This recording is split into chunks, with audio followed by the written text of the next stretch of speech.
में ज्वाइन किया है तर्जुमान सिंध हुकूमत अली राशिद साहब ने। अली साहब, आपके वक्त का बहुत शुक्रिया। जैसे कि चंद रोज़ पहले भी जब आपसे बात हुई थी तो कहा यही जा रहा था कि सुपर फ्लड का खतरा जो है वो सिंध के मुख्तलिफ इलाकों में मौजूद है।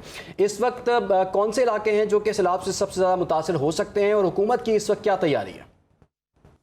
बिस्मिल्लाहिर्रहमानिर्रहीम। लेकिन बिल्कुल जैसे हमने पहले भी बात की थी, अभी सितंबर 9 को कल तक 8 लाख क्यूसेक एक्सपेक्टेड है गुड्डू पे, और हमने अपने सारे जितने भी इंतजामात हैं वो हमने तैयार किए हुए हैं, और 1.5 लाख लोगों को हमने ऑलरेडी घरों से हमने शिफ्ट कर चुके हैं, और उसमें 40,000 medical aid, 9 lakh life stock की वैक्सीन और रिलीफ कैंप, तो जितने भी हमने कैंप्स बनाए हैं उनको जियो टैग किया हुआ है बोट्स और सप्लाईज और उनके स्टाफ को, कि अगर कोई भी आफत आती है तो उसको हम डील कर सकें।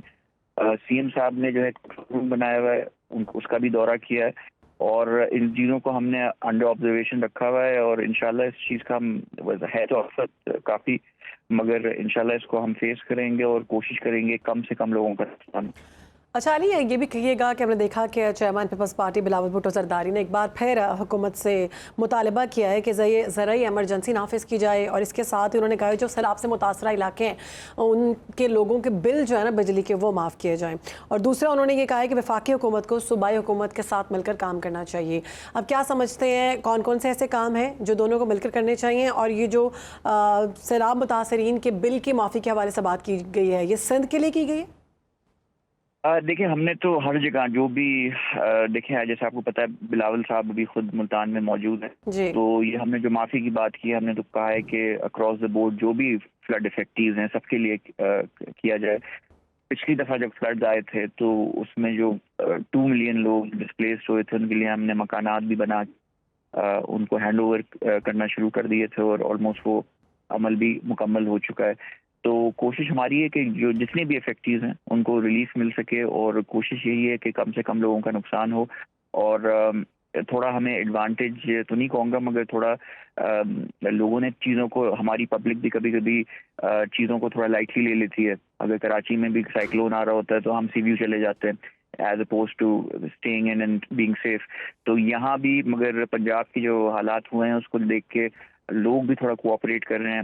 1.5 लाख लोग जो हैं हमने ऑलरेडी उनको डिस्प्लेस जो होने वाले थे उनको हमने 10 सिटीज बना के उनका रिलीफ वर्क करके उनको वहाँ शिफ्ट करवा दिया। अली साहब, अभी तक खतरा जो है वो टला नहीं है। आपने बताया कि गुड्डू बराज से तकरीबन 8 लाख क्यूसिक का सैलाबी रेला गुजर रहा है, और एक्सपेक्टेड जो था वो सिंध के मुख्तलिफ इलाकों से 11 लाख क्यूसिक का रेला जो था वो गुजरना था। इसी वजह से उसको सुपर फ्लड भी कहा जा रहा है। अगर मजीद बारिश हो जाती है, क्योंकि अभी हम देख रहे हैं कि 10वां स्पेल मानसून का वो इस वक्त चल रहा है, 1-2 रोज़ तक मजीद बारिशों का इम्कान भी ज़ाहिर किया जा रहा है।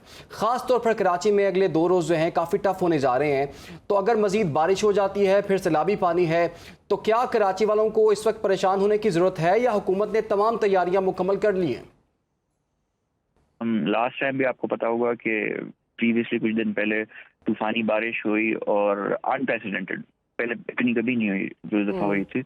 मगर तो जाहिर सी बात है, जब बारिश हो रही होती है तो पानी खड़ा हो जाता है, मगर उसको हमने बहुत एफिशिएंटली सारा पानी उसको ड्रेन करा। हमारे जो मेयर हैं मुर्तज़ा वहाब साहब रोडों पे वो अभी भी मौजूद हैं। अभी हल्की हल्की बारिश होनी शुरू हुई है, और अभी से हमने इसकी अच्छा अली, जाते जाते एक सवाल का जवाब दे जाएं जो मैं सुनना चाहती थी कि कराची की जो आवाम है या सिंध की जो आवाम है जो फ्लड से मुतासर है, आप लोगों की वहाँ पे हुकूमत है, क्या उनका बिल माफ़ किया जाएगा? देखिए, बिल जो होते हैं वो हमारा सब सब्जेक्ट है नहीं, फेडरल का है, और कोशिश हम पूरी करेंगे। हमारे एंड से तो ऑलरेडी पहले ही हमने की है, ये कहा ही हमने कि दिया जाए। जो हमारे एंड से होगा वो तो हम सब करेंगे, मगर जहाँ जैसे कि इलेक्ट्रिक हो गए या बाकी ऐसे इदारे हो गए जो वफाक के अंडर आते हैं, हम उनसे भी दरख्वास्त करेंगे कि वो भी थोड़ा रिलीफ दे उन लोगों को। चलें, ठीक है, बहुत शुक्रिया। हमारे साथ मौजूद थे तर्जुमान सिंध हुकूमत अली राशिद, और अपना इस सारे मामले में मौक़िफ़ दे रहे थे।